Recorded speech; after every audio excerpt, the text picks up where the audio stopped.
Asyo. Ganito muna kami ngayon. Maliit na espasyo, maliit na negosyo.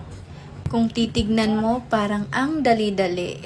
Pero pagtapos namin magtinda, tatanggalin namin yan uli. Gising ng maaga, ayos ng gamit, luto ng paninda, kuha ng order, at syempre, kami pa din ang magdi-deliver. Walang magic, walang shortcut, pero dapat may sistema. Madalas nga, nahihiya kami sa mga customer. Kasi nagse-set up pa lang kami, naghihintay na sila.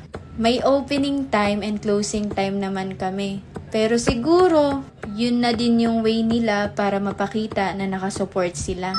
Salamat!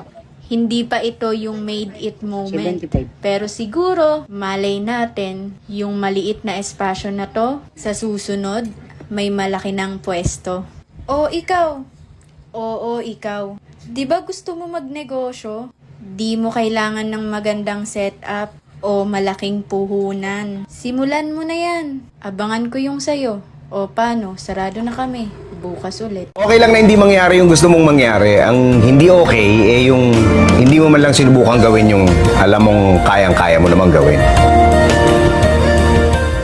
Sabi nga nila, hindi mo malalaman kung hindi mo susubukan. Ano lang yan sugal-sugal lang yan di ba? Kung lagi kang takot sumugal sa isang bagay dahil takot kang mawalan, mauubos at mauubos yung meron ka. Pag takot kang isugal yung meron ka, hindi ka rin magkakaroon. Hindi ka nga nawalan, hindi ka rin magkakaroon. Kung ano lang yung meron ka, uubusin mo na lang yun. Yung takot ka na sumubok na mas mapag-grow pa yung bagay na meron ka. Yung desisyon natin ngayong araw, yun yung magiging buhay natin bukas. Kung nasaan ako ngayon, kung nasaan ka ngayon, desisyon mo yan kahapon. So, kung magdidesisyon tayo ngayon ng magandang desisyon, malaki ang posibilidad na meron din tayong magandang buhay bukas.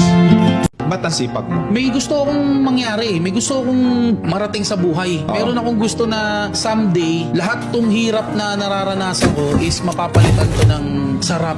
Willing ako mahirapan sa umpisa. Alam ko kasi darating yung time na pag nairaos ko tong kalbaryo hirap na to, darating yung time na magbubunga na. Ako naman, ito na yung resulta nung hirap na ginawa ko.